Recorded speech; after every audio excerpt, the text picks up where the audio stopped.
Graça e a paz do nosso Senhor Jesus Cristo, meus queridos irmãos, boa tarde, muito bom saber que estamos juntos nesta tarde deste domingo. Deus te abençoe e, por favor, comece a abrir já a sua Bíblia aí em João capítulo 4, é o texto que está anunciado, versículos 32 a 38, este é o texto que nós estaremos considerando, mas hoje vamos fazer de forma um pouquinho diferente. Eu vou abrir a nossa meditação com a nossa oração, vou orar. E logo após a oração eu estarei já entrando, discorrendo sobre o texto, sobre o tema, porque o texto que eu estou anunciando, de João 4, 32 a 38, será lido no momento exato em que devemos abordá-lo. Então, nós vamos neste momento falar com Deus em oração e em seguida nós estaremos considerando esta palavra que o Senhor tem colocado em nosso coração para as nossas vidas nesta tarde. Estou ajustando aqui o nosso espaço para facilitar um pouquinho aí por causa dos reflexos da nossa luz. Vamos falar com Deus e rogar que na sua graça esteja trabalhando os nossos corações pelo seu Espírito Santo. Bendito Deus da nossa esperança, glória seja ao teu santo nome, Pai celestial, por meio de Cristo Jesus, autor e consumador da nossa fé e nosso Salvador. Obrigado pelas propostas espirituais que a tua palavra nos traz, nos faz, e pelas garantias que temos nela, porque sendo palavra de Deus, são propostas saídas do teu coração para a nossa fé, de que necessitas para nos abençoar, para a nossa caminhada contigo, para uma vida aprovada diante de ti, e porque sabes que podemos dar essas respostas, porque tens colocado dentro de nossos corações o Espírito Santo capacitador divino, para que possamos, à luz da tua palavra, alimentados por ela, nela inspirados, dar ao Senhor os frutos e as respostas de todo o trabalho que tens feito em nossa alma por meio de teu Filho Jesus. Rogamos que nesta tarde o Senhor se sirva desta palavra que será lida para falar ao nosso coração, para muito além da proposta do tema que temos a oferecer, de forma que o Senhor esteja aplicando a tua palavra às nossas vidas, e a edificação e a cura, a transformação, o acerto e o conserto necessários e indispensáveis para que possamos viver uma vida espiritual ousada e vigorosa diante de ti, aconteça conforme o propósito do teu coração planejada para nós desde os dias da eternidade. Portanto, fala conosco e permite que a tua graça flua, que teu Espírito nos conduza, nos inspire, nos sensibilize à tua palavra, de maneira que ela tenha plena aceitação e curso, de forma que frutifique sobre cada vida que estará ao alcance dela esta tarde e posteriormente. Ouve, Deus, nós te rogamos, acreditando e esperando e rogando ao Senhor, que a tua bênção esteja sobre cada um de teus filhos que participam conosco neste momento, em nome e para a glória do Senhor Jesus. Aleluia. Amém, amém. Além do que se vê a nossa proposta, e como eu disse, estaremos desenvolvendo este tema à luz de João capítulo 4, versículos 32 a 38, na verdade estaremos fazendo a exposição do texto, mas eu quero primeiramente colocar o tema para você poder depois ser guiado ao texto de João 4, que, como eu disse, leremos posteriormente. E eu quero exatamente fazer esta colocação do tema, além do que se vê, à luz de dois textos que são, eu não posso dizer nem que são paralelos. Um primeiro texto está em 1 Coríntios 2,9, e ele, na verdade, é uma tradução de Isaías 64:4. É evidente que você vai perceber nas leituras pequenas diferenças entre 1 Coríntios 2,9 e Isaías 64:4, mas ao mesmo tempo vai se dar conta de que 1 Coríntios está apenas repetindo Isaías 64. O que acontece é que Isaías 64:4 é Velho Testamento, foi escrito em hebraico, a tradução que temos foi direta do hebraico. 1 Coríntios 2,9 é grego, e então temos uma tradução feita em cima da Septuaginta, a tradução grega dos textos do hebraico, do Velho Testamento.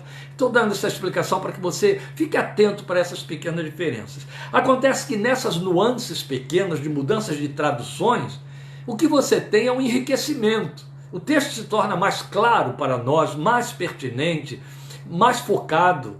E então eu começo justamente lendo em 1 Coríntios 2,9, o texto que vai repetir Isaías. Você diria, mas então por que não começa pelo texto original, que é Isaías 64,4? Porque eu entendo que o 1 Coríntios vai nos esclarecer mais Isaías 64,4. Depois iremos para o nosso texto de João 4. Então 1 Coríntios 2,9, o texto diz assim: como está escrito, olho nenhum viu, ouvido nenhum ouviu, são redundâncias, né? Mente nenhuma imaginou o que Deus preparou para aqueles que o amam, ou jamais chegou ao coração humano. Olha só, é uma outra forma de dizer a mesma expressão. Mente nenhuma imaginou o que Deus preparou para aqueles que o amam. Então você tem pleonasmos aqui, redundâncias. Olho nenhum viu, ouvido nenhum ouviu, mente nenhuma imaginou o que Deus preparou para aqueles que o amam. 1 Coríntios 2,9 está exatamente repetindo e aí explicando Isaías 64,4, que é a nossa leitura de imediato. Desde os tempos antigos, o texto é mais amplo, perceba. Desde os tempos antigos, ninguém ouviu, nenhum ouvido percebeu, e olho nenhum viu outro Deus, além de ti, que trabalha para aqueles que nele esperam. Olha que lindo. Enquanto 1 Coríntios 2,9 diz, aquilo que Deus preparou para aqueles que o amam, Isaías disse, nenhum Deus foi visto além de ti, nenhum outro Deus além de ti, que trabalha para aqueles que nele esperam. A beleza fala por si mesma destes dois textos. E aí nós precisamos, então, como eu disse, colocá-los antes da leitura de João 4, que é a exposição que estaremos fazendo em cima do nosso tema. Lembrando a você, fixe aí a proposta do tema que está escrita e que eu estou repetindo, porque é importante que você entenda que esse tema é o que estará sendo discutido aqui, além do que se vê. Então, esses dois textos, o que eles fazem conosco ou com a nossa fé é nos alçar para o terreno ou a carreira que nos foi proposta, para usar aquela linguagem de Hebreus capítulo 12, versículo 1, a carreira que nos foi proposta, ainda nos termos do que Paulo disse para nós em 2 Coríntios 5,7. 2 Coríntios 5,7 é um daqueles textos, entre centenas e centenas de outros, que os crentes gostam de pontuar, marcam nas Bíblias, colocam, mandam em cartas, agora não existe mais carta, mas mandam em WhatsApp, mandam mensagenzinhas para amigos, ou então mandam gravar, colocam na parede, etc. Né? Vivemos por fé e não pelo que vemos, ou andamos por fé e não pelo que vemos. Versões mais antigas dizem, andamos por fé e não pelo que vemos. Então, é aquele tipo de texto que é atraente, porque na verdade o atrativo que ele oferece é a oferta dele, é a proposta dele, andamos por fé e não pelo que vemos. A questão é que entre recitá-lo, aceitá-lo, crer nele e vivê-lo, há uma distância abissal. Os dois textos que lemos, 1 Coríntios 2,9 e Isaías 64,4, como acabamos de dizer, na verdade eles estão nos levando para dentro do texto, para dentro desta proposta de 2 Coríntios 5,7, onde na verdade, assumo que eu coloquei mal a proposta, a palavra proposta, Paulo não está nos fazendo uma proposta. Paulo está nos fazendo uma afirmação para dizer que esta é a única pavimentação da estrada pela qual temos de correr, nós crentes em Cristo Jesus. Viver pela fé e não pelo que vemos. É uma inversão de valores. É uma inversão de ótica. É uma contraproposta à realidade físico-temporal da vida, biopsicológica da existência humana. Nós todos vivemos movidos pelos nossos sentidos. Eu ando porque eu vejo. Eu respondo porque eu ouço. Não é verdade? Eu ajo de acordo com o meu tato, com o meu paladar, com o meu olfato. Estamos regidos pelos sentidos. Mesmo aqueles que perdem algum deles, a fala, a audição ou a visão, acabam criando substitutivos ou superando ou criando superações através de uma superefetivação de outros que vão de alguma forma criar compensação desses déficits. Mas a situação, por mais que seja de superação, ou um outro uso, ou uma supervaloração de outros sentidos, só vem reforçar o fato real da vida, de que nós nos movemos pelos nossos sentidos. É evidente, habitamos no corpo físico. Os sentidos estão no corpo físico. Eles atingem a alma. Eles são canais de comunicação para dentro do cerne do ser humano, o espírito. A verdade é que quando, segundo aos Coríntios 5:7, foi ditada pelo Espírito de Deus através de Paulo, veio para dizer aos crentes qual é a proposta de Deus para a nossa vida. O autor de Hebreus, encerrando todo um texto imenso sobre a fé, em 1 Coríntios 11, ele encerra em Hebreus 11, ele encerra em Hebreus 12, depois dele falar sobre os homens e mulheres que viveram pela fé, começando com Abel e indo até o fim sobre nomes incógnitos, sobre vidas incógnitas, ele encerra no capítulo 12 dizendo: mas nós temos uma carreira que nos foi proposta, corramos por essa carreira, olhando firmemente para Jesus, o autor e consumador da nossa fé. Ele encerra falando sobre o fato de que Jesus é o superlativo e a fonte da nossa fé, e ele diz: nós temos de correr olhando para ele. Parecem expressões de reforço, de estímulo. A Bíblia não perde tempo com isso. Quando Paulo nos diz, por exemplo, que devemos pensar nas coisas que são do alto e não nas que são da terra, ele não está usando expressões de reforço, não é pleonasmo, não é hipérbole, não são figuras de linguagem. São mensagens diretas para nos dizer qual é a realidade da vida que nos foi proposta. Que vivam de acordo com os sentidos, presos aos sentidos, respondendo aos sentidos, os homens que não nasceram de novo. Mas aqueles que passaram por uma experiência de um novo nascimento, em cujo coração o Espírito Santo passou a habitar, tem uma outra via, uma outra forma de viver a vida que é comum a todos. E é isso que Paulo, em 2 Coríntios 5:7, chama de andar por fé, contrariando o andar pela vista, pelo que se vê. Então esta é a essência da vida da fé, ou de fé, que nos foi proposta. E ela traz, então, algumas assertivas atraentes. É disso que falam os textos de 1 Coríntios 2:9 e Isaías 64:4. Quais são essas assertivas atraentes? O texto diz que Deus, de antemão, lá nos dias da eternidade, nos preparou algo. Algo que os olhos nunca viram, os ouvidos nunca ouviram e mente nenhuma conseguiu conceber. Aqui sim temos superlativos, por conta desses pleonasmos aí. Os olhos nunca viram, os ouvidos nunca ouviram, e nenhuma mente conseguiu imaginar aquilo que Deus preparou para aqueles que o amam. Ou nenhum ouvido ouviu, nenhum olho viu, nem nunca subiu ao coração do homem, ninguém jamais conheceu outro Deus além de ti, que trabalha a favor daqueles que nele esperam. A beleza do texto de Isaías 64:4 é intensa, porque está nos afirmando que há algo preparado por Deus, que excede os sentidos, ouvidos e visão, e o imaginário,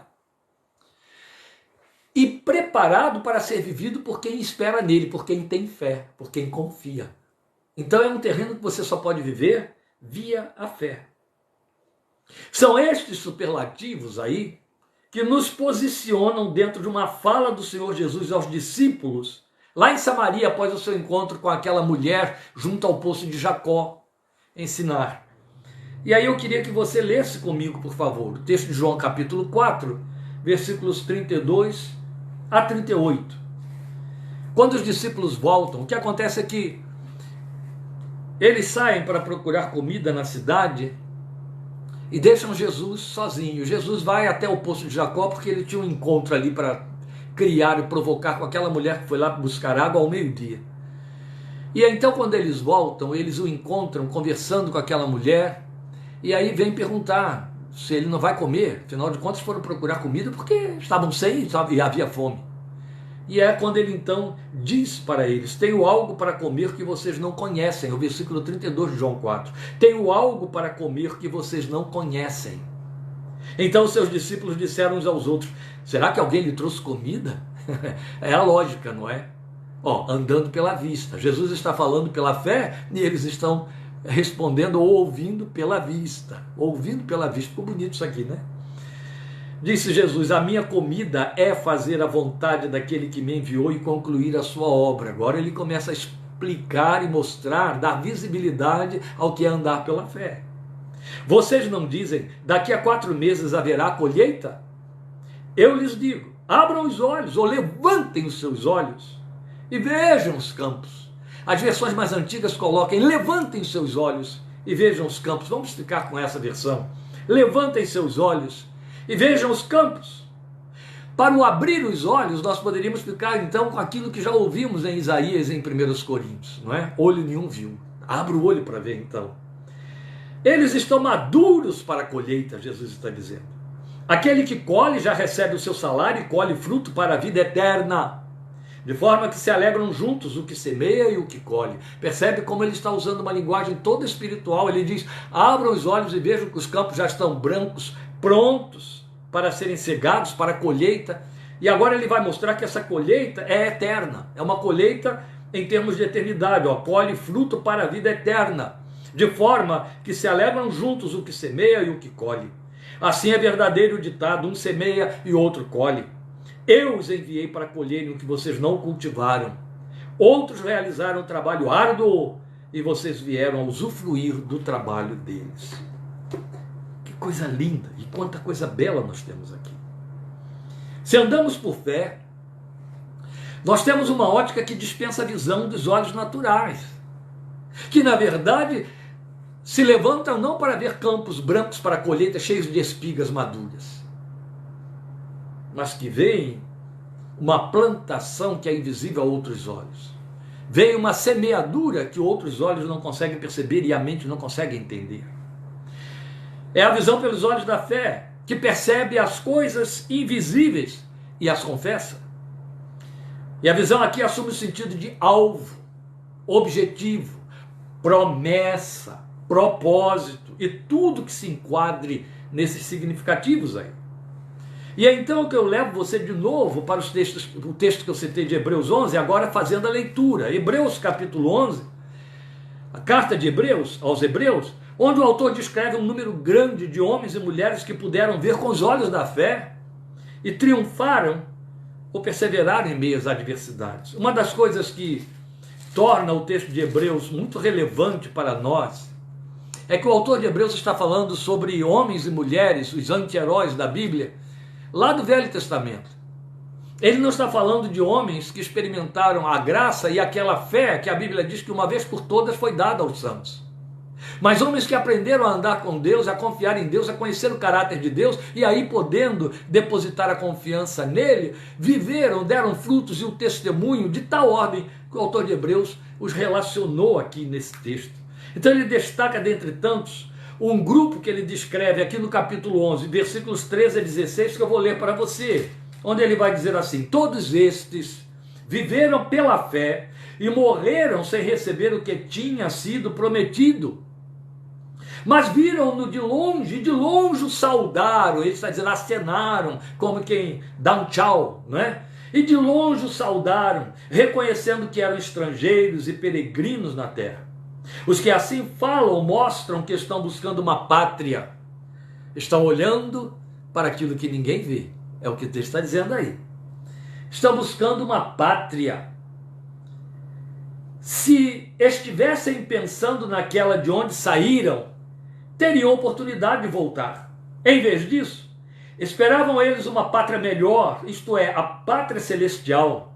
Por essa razão, Deus não se envergonha de ser chamado Deus deles e lhes preparou uma cidade.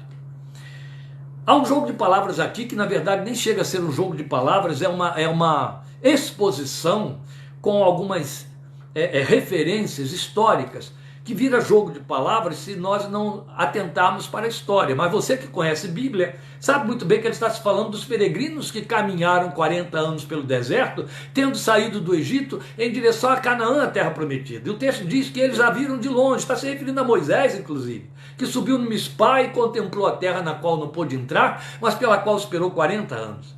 Ele e aquela geração que com ele estava só puderam acenar e não puderam estar lá.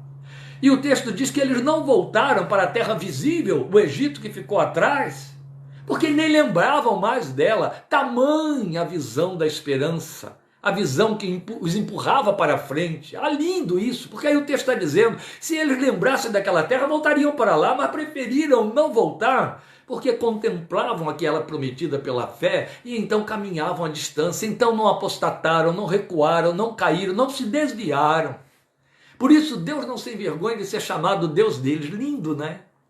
Porque eu penso que Deus sente vergonha de todo crente que recua. Ele disse, inclusive, que a sua alma se aborrece daquele que retrocede. Ele disse isso em Abacuque, no mesmo texto em que ele declarou, o meu justo viverá pela fé, mas se ele retroceder, minha alma não tem prazer nele. Vamos deixar isso aí para outros, não é? Agora veja, em 11, 24 a 27, aqui mesmo de Hebreus, então eu estou indo adiante, ele dá um destaque especial a Moisés. Moisés já estava subentendido aqui no versículo 16. Mas veja, em 24 a 27 deste capítulo 11, ele vai dizer assim, pela fé Moisés, já adulto, recusou ser chamado filho da filha do faraó, preferindo, olha que lindo, preferindo é a ênfase deste verbo que chama a nossa atenção, preferindo ser maltratado com o povo de Deus a desfrutar os prazeres do pecado durante algum tempo. Por amor de Cristo, era só fé, porque Jesus vai aparecer na história 1500 anos depois. Por amor de Cristo, considerou sua desonra uma riqueza maior do que os tesouros do Egito, porque contemplava a sua recompensa. Que lindo, não é? Pela fé saiu do Egito, não temendo a ira do rei, e perseverou, porque via aquele que é invisível. Esta é a razão porque eu li o texto. Porque a última linha vai dizer que Moisés fez tudo isso porque via aquele que é invisível. Via o que ninguém conseguia ver. Porque ele via com olhos da fé. Esta é a proposta para mim e para você. Lida naqueles textos e apresentada aqui por Jesus, nesse discurso aí diante dos seus discípulos, quando ele fala que tinha uma comida para comer que eles não conheciam.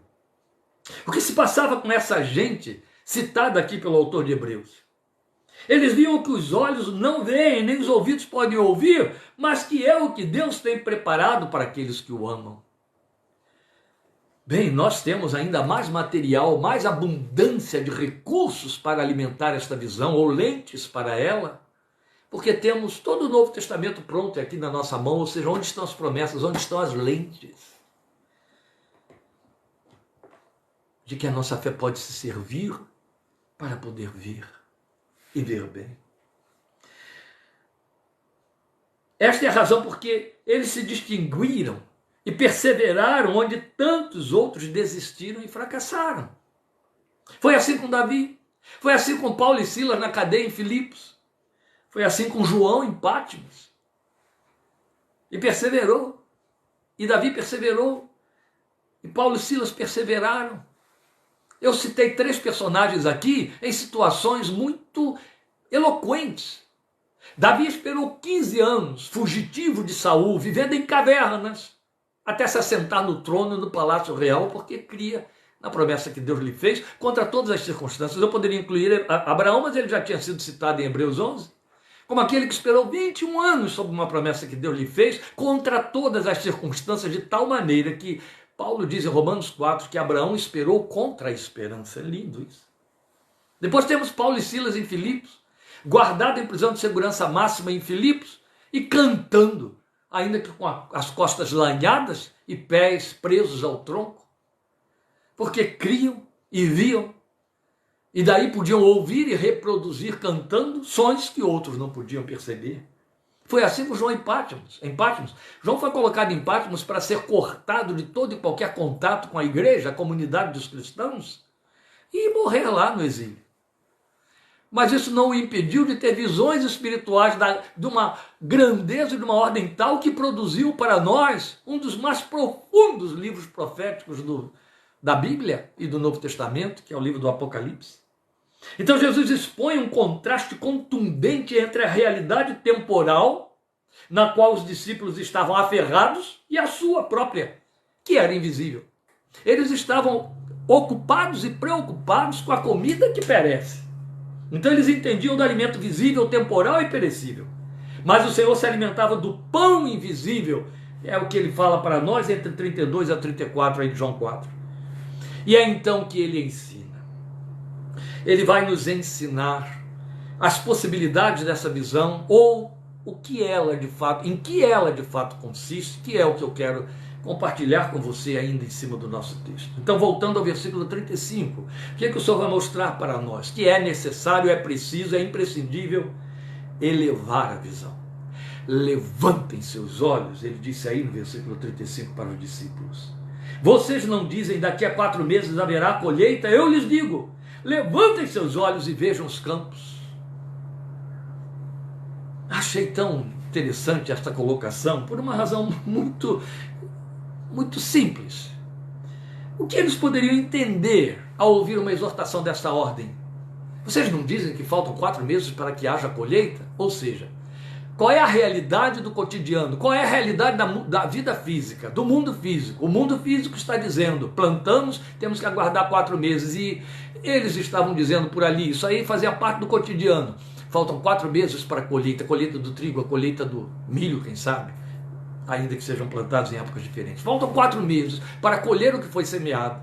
Aí Jesus diz assim, levantem seus olhos e vejam os campos, já estão brancos para a colheita. Eles devem ter ficado sem entender, ou entendendo menos ainda. Por quê? Aí o Senhor começa a explicar. Há uma metáfora aí. Eles não estavam diante de nenhum campo provável. E acho que o simples fato de Jesus dizer, levantem seus olhos e vejam os campos, sabendo eles que ali não havia campo nenhum, já era o suficiente para de imediato se darem conta de que havia um ensino aí. Havia uma metáfora. Mas a essência da mensagem, que de igual forma nos alcança, ela pretende dizer, há um campo pronto para ser colhido. Acho lindo o fato de que Efésios 2:10 é um dos textos mais sagrados. Dizer mais sagrado é uma perífrase mal colocada aqui. Porque não pode haver nada mais sagrado dentro de toda a palavra sagrada de Deus. Então eu vou dizer assim, é o mais eloquente para o meu coração e para a minha fé. Acho que Efésios 2:10 para mim é a súmula de todo o plano de Deus pelo qual e para o qual eu fui alcançado em Cristo Jesus e você também.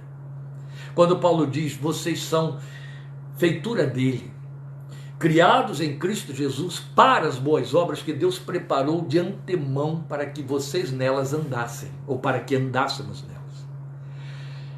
Este advérbio que ele põe lá, de antemão, está diretamente ligado ao texto de Efésios 1:4, onde ele diz que Deus nos planejou nos dias da eternidade, nos elegeu e escolheu nos dias da eternidade. Antemão aponta para esse tempo. Do mesmo nível da gloriosa profecia em Jeremias 31:3, em que Deus diz, com amor eterno eu te amei. Meus queridos, eterno não é o que dura para sempre. Eterno é o que sempre existiu. Então, quando a Bíblia diz, com amor eterno eu te amei, o que o Senhor está dizendo é, nos dias da eternidade eu já te amava. E porque eu te amava, eu te desejei, pensei no meu coração, desenhei e te chamei à existência no meu tempo, no tempo que eu pretendia, no seu tempo, no mundo físico. Mas antes de fazer isso, eu preparei obras para que você as realize. Aí eu te trouxe à existência, as obras já se anteciparam. E essas obras falam de alvo, de propósito, da razão da sua existência pela qual eu te alcancei no meu Filho. Esta é a linguagem de Efésios 2:10. Não existe um ser humano que, tendo encontrado a Cristo, possa dizer que está perdido nessa vida. No entanto, a gente está ouvindo crentes enchendo gabinetes de pastores ou salas de terapia com esse tipo de questionamento. Porque nasci, para que vivi, o que Deus quer de mim? Geralmente, quando a pessoa pergunta o que Deus quer de mim, geralmente o que ela está dizendo é, aqui dentro eu sinto que Ele quer e eu não quero. Porque há algo que eu quero que Deus não quer. E então eu estou perdido no meio desse conflito ou desse tiroteio aí. Estou traduzindo aqui o que a experiência ensina. Por mais que isso te aborreça, se você estiver nesse contexto, lamento, mas é uma verdade, a verdade tem que vir profeticamente, ainda que seja contundente. Nós nascemos na fé para um propósito pretendido e programado por Deus. Ele não nos trouxe no mundo para que o propósito seja eu vou ser beneficiado pela minha fé, recebendo bênçãos do meu cotidiano, dos meus sonhos temporais, do meu dia a dia. Não. Jesus deixou isso tão explícito que pretender pensar diferente é blasfemo. Quando ele diz em João 16,15, não foram vocês que me escolheram, pelo contrário, eu escolhi vocês e os nomeei para que vocês vão, deem fruto e o fruto de vocês prevaleça, permaneça. Efésios 2,10 também, entende? Eu já tinha a intenção pela qual eu te trouxe. Eu te chamei a este mundo com uma finalidade. Essa finalidade pode não ter títulos, não ter nome, não ter lugar. Porque quem cria títulos, nomes e lugares é a igreja. A igreja cria o clero. E aí pessoas pensam que para poder estar servindo a Deus tem que ter título de missionário, de evangelista, de pastor, disso, daquilo. Títulos eclesiásticos. Mas um serviço que fica confinado a 4 paredes, chamado um templo, a uma agenda que é 2, 3 vezes na semana. Esse empobrecimento, esse reducionismo do reino de Deus é imperdoável. Deve ser motivo de deboche entre os anjos. Porque, na verdade, o serviço da nossa fé não tem a ver com atos de culto e num espaço chamado igreja. Ali eu vou para outra coisa. O serviço da nossa fé tem a ver com o meu primeiro momento de respirar no dia em que eu acordo, até o suspiro consciente que depois entra na semi-inconsciência do sono da noite. Por isso é que a Bíblia, com muita ousadia, diz: orem sem cessar. Quer serviço melhor do que esse? Em tudo deem graças. Quer serviço mais constante do que este? Isso produz frutos que Deus conhece. Mas eu não vou entrar nessas questões. Nós temos exaustivamente pregado isso aqui ao longo dos últimos anos. Então quem tem acompanhado tem, pela misericórdia de Deus, se apercebido destas verdades. Há um campo pronto para ser colhido. Deus já o preparou. Ele está preparado invisivelmente. Esse campo produz o necessário para a sua vida. Se você olhar de forma altaneira, olhar por cima, levantar os olhos, olhar como Abacuque. É muito lindo quando você lê o texto de Abacuque, onde ele começa a falar das angústias, das ameaças do povo. E depois ele vai para dentro das expectativas do seu coração de fé, capítulo 2. E ainda, quando entra no capítulo 3, ele começa um cântico.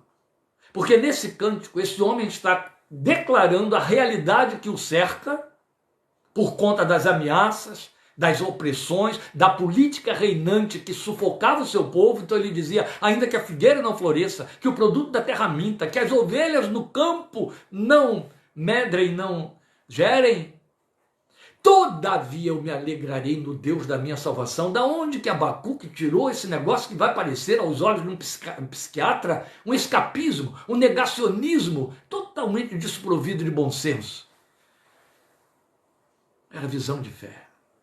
Ele podia ver pelos olhos de Deus. Por isso, vou citar isso aqui no final da nossa meditação, ele vai dizer em 3,19 do seu cântico: o Senhor me faz andar sobre as minhas alturas, me faz andar altaneiramente. Então eu posso ver para além do que se pode ver, como cantou Pedro de Valença. Então eu posso ver aquilo que está programado por Deus e não a realidade das circunstâncias à minha volta. Eu vi muito crente se desesperar, pais, especialmente de crianças, se desesperar quando viu a ameaça de leis políticas, que iriam desprover ou expor os seus filhos a propostas imorais. É a questão da ideologia de gênero e outras coisas mais. Esses pais se desesperando, e com esse desespero confessando, na verdade, que eles têm propostas mais poderosas do que os recursos espirituais que eu tenho para proteger, ensinar e encaminhar meu filho. Esta é a verdade. E aí ficaram com medo das leis, com medo dos homens. Estão olhando o que é temporal. Em outras palavras, dizendo: precisamos que essas leis mudem para que a gente fique sossegado. Não tenha nenhum desafio.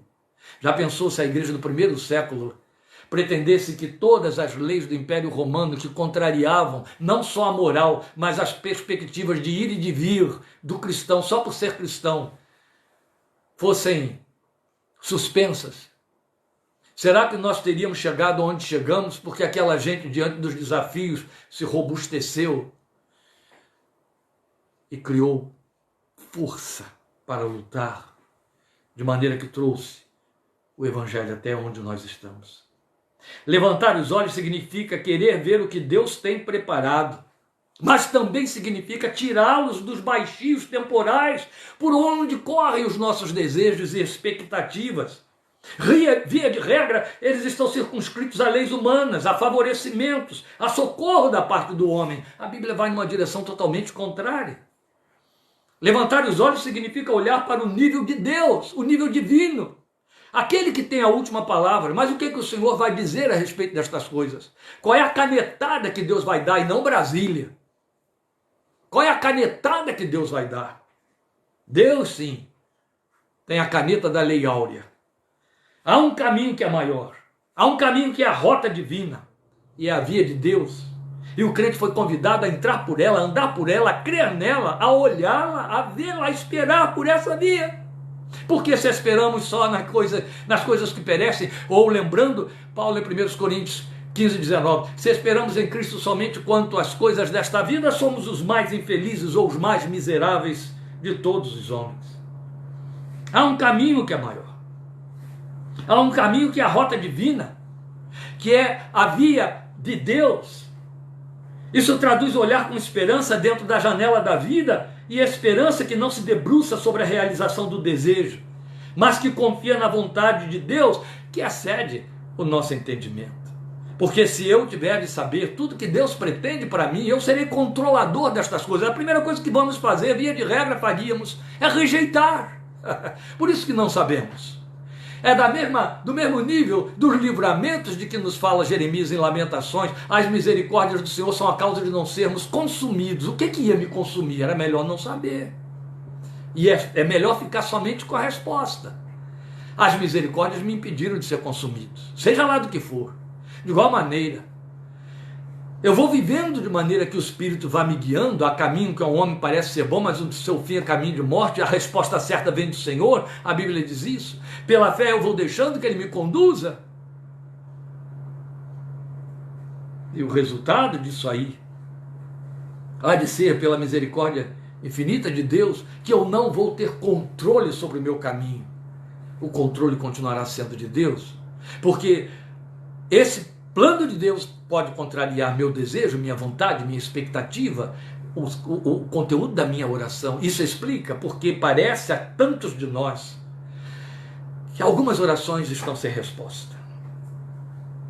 Tudo tem a ver com o conteúdo dela, não tem a ver com forma de fazê-la, não é? Depois, no versículo 36, Jesus vai mostrar que há uma colheita espiritual. Lembram, a palavra eterna é que faz essa definição aí. Aquele que colhe já recebe o seu salário e colhe fruto para a vida eterna. Há uma colheita que é espiritual. Quem se ocupa em condicionar sua fé a receber o que é temporal, não consegue ver a colheita invisível. Não constrói na dimensão do que é eterno, e quando obtém o fruto de seus desejos, resposta à oração, conta a bênção, irmão, quando recebe a resposta dos seus desejos, a alegria que vem em cima disso aí dura o tempo daquilo que adquiriu, que vai perecer, que vai acabar. Recebeu o que recebeu, o equivalente ao que recebeu, mas ele acaba, essa alegria acaba, se esgota junto, porque é finita. Porque não se trata de receber e se contentar com o que é temporal. Jesus já deixou claro, é eterno, é eterno, é eterno. Quando nós investimos a fé na construção de valores e no lançar a semente de nossos afetos, do nosso tempo, das nossas forças, das nossas capacidades, no que é espiritual e eterno, o fruto é uma alegria que não cessa, que restaura o vigor, porque se assemelha à colheita do semeador do Salmo 126, que saiu andando e chorando enquanto semeava, mas quando volta, ele traz os seus molhos com alegria. E é a verdade. Então isso envolve o quê? Envolve oração, envolve militância espiritual, envolve realização da vida na dimensão do que pertence ao reino de Deus. É mesquinhez, é mediocridade. O crente que se serve de valores espirituais somente em função do seu umbigo, da sua família, da sua casa, do que é temporal, dinheiro, comida, roupa, vestir, sabe? Aquilo tudo que Jesus já tinha deixado claro no Sermão da Montanha. Não corram atrás disso que está aí, de andar, comer, vestir, avançar. Nenhum de vocês pode acrescentar um côvado à sua existência. Mas busquem o reino de Deus e a sua justiça, estas coisas todas lhes serão acrescentadas, porque o Pai sabe do que vocês necessitam antes que lhe peçam. Meus queridos, é uma pequena diferença entre crer e ser incrédulo, e aí não ter direito ao título de crente, por melhor membro de igreja que se seja. O grande desafio de Jesus foi que ele colocou o Sermão do Monte, registrado em Mateus, na abertura do Evangelho, na abertura do livro de Mateus. Achei isso lindo, nessa disposição que o Espírito Santo fez, porque poderia estar lá entre as cartas de Paulo, lá em Apocalipse, depois de se ter aprendido tudo e ter feito toda a caminhada. Não, o que o texto de Mateus nos apresenta é que bem no início do seu ministério, num dos primeiros contatos de Jesus com os discípulos e o povo que afluía para experimentar curas e etc., ele então distribui o edito do reino, lhes apresenta a natureza do reino, do homem do reino e as propostas de Deus para os filhos do reino. E entre elas está essa aí. Então eu volto a dizer, fazer colheita espiritual envolve oração, militância espiritual. Então a realização da vida na dimensão do que pertence ao reino de Deus, sabe? Reduzindo a pequenez de algo que se tornou aí um dístico, ou então um slogan, um ditado entre nós,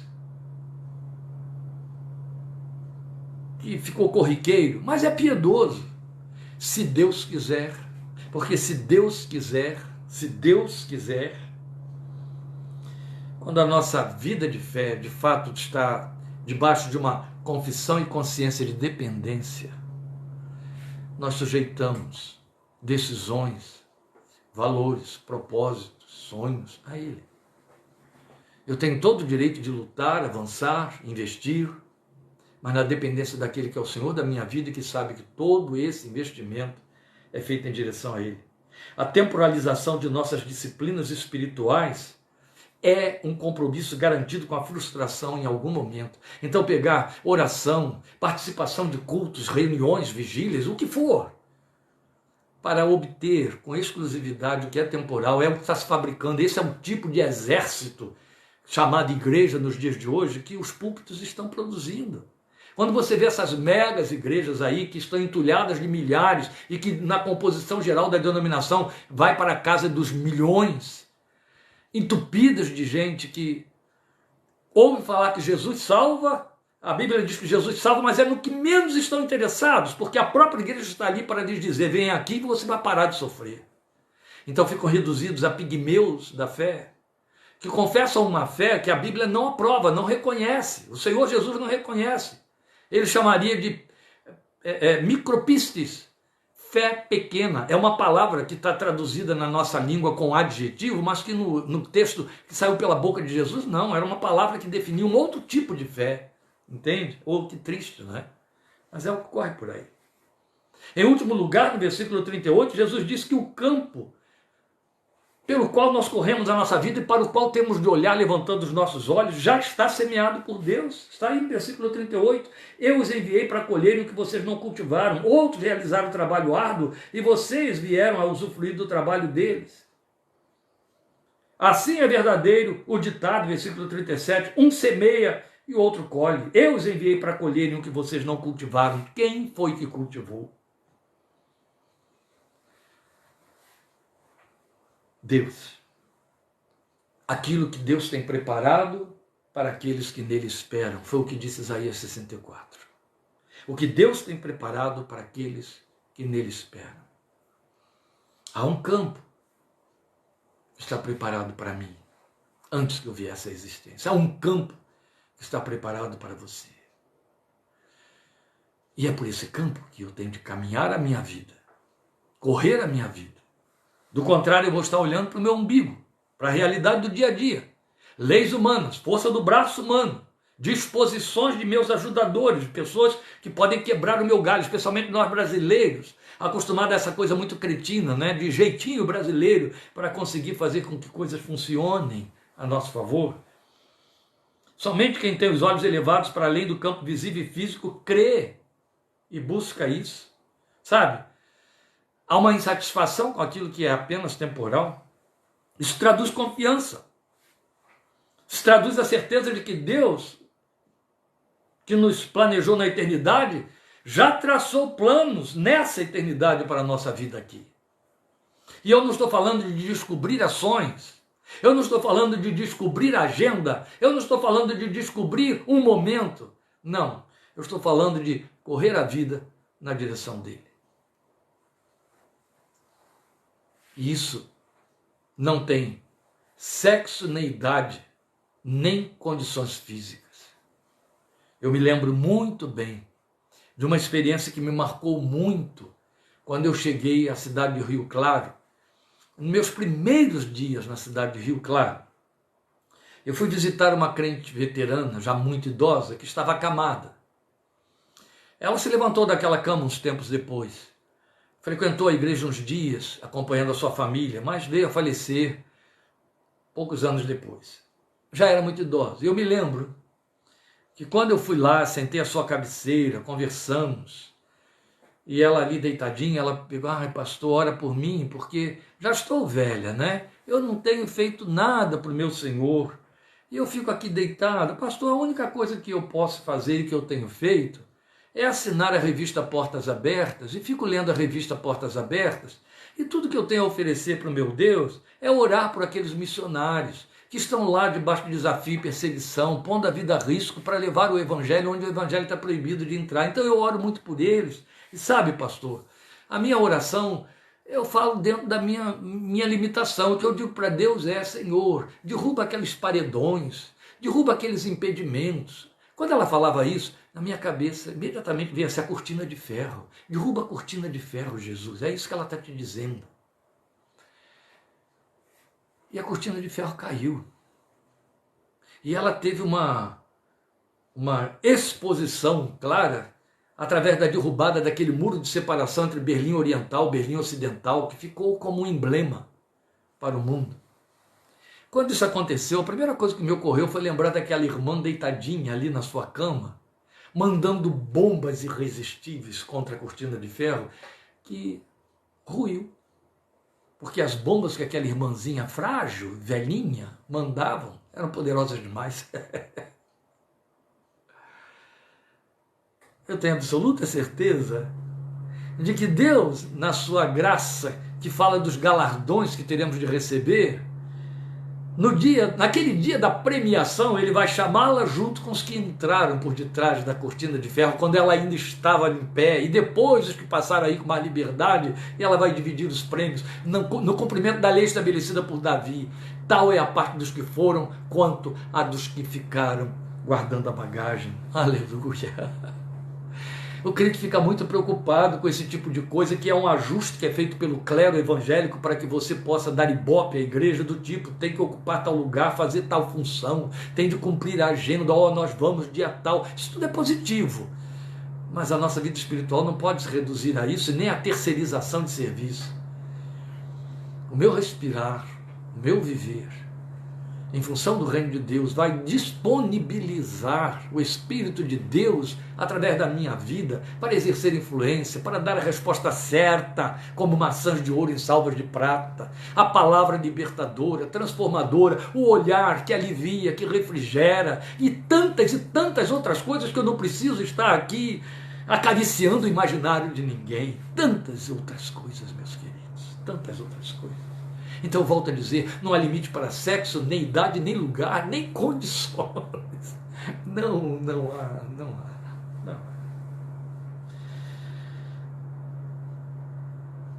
É do nível do que afirma Efésios 1:3.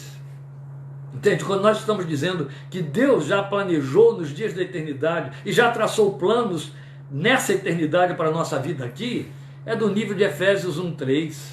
São poucos os crentes que se satisfazem ou que olham para Efésios 1:3 com glória a Deus e aleluia na boca. Quando o texto diz: bendito seja o Deus e Pai de nosso Senhor Jesus Cristo, que nos abençoou com todas as bênçãos espirituais nas regiões celestiais em Cristo. Entende? É como se Deus tivesse preparado um grande arquivo. Ali dentro arquivou as bênçãos que estão no escaninho que tem o nosso nome. Então ele tira dali e manda para os dias da atualidade, porque foram planejados nos dias da eternidade, mas são bênçãos espirituais nos lugares celestiais em Cristo Jesus. É isso. Resulta em segurança e descanso, resulta em objetividade de vida. Então eu sei que não estou vivendo ao Deus dará, e aqui há um pleonasmo debochado e entre aspas, não estou vivendo ao Deus dará, mas eu sei que a minha vida tem um fim, mesmo que eu não saiba qual é a finalidade objetiva.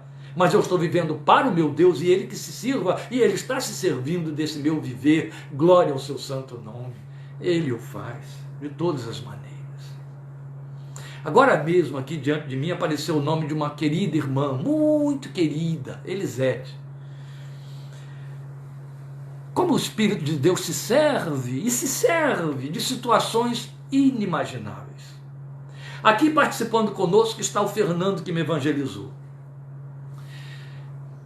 2 anos depois da minha conversão, nós começamos, eu, ele, o irmão dele, mais um outro, começamos a atuar como estagiários dentro da nossa profissão que estava sendo preparada dentro da escola, na nossa formação acadêmica.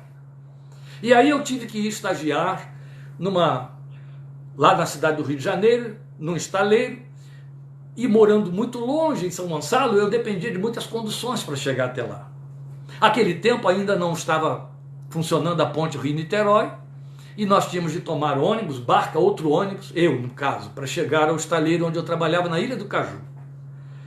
Acontece que, aí você vai dizer, mas o que isso tem a ver com Elisete? Ah, você vai ver agora. Acontece que aquele garoto de 17 para 18 anos no máximo, tinha de chegar ali na Praça 15, do outro lado da barca, que vocês aqui no interior de São Paulo chamam de barcaça, né? Esqueci como é que vocês chamam. Tinha de chegar ali do outro lado às 5h30 da manhã, para não perder o horário lá de entrada para o meu estágio. Então eu chegava ali, 15 para as 6.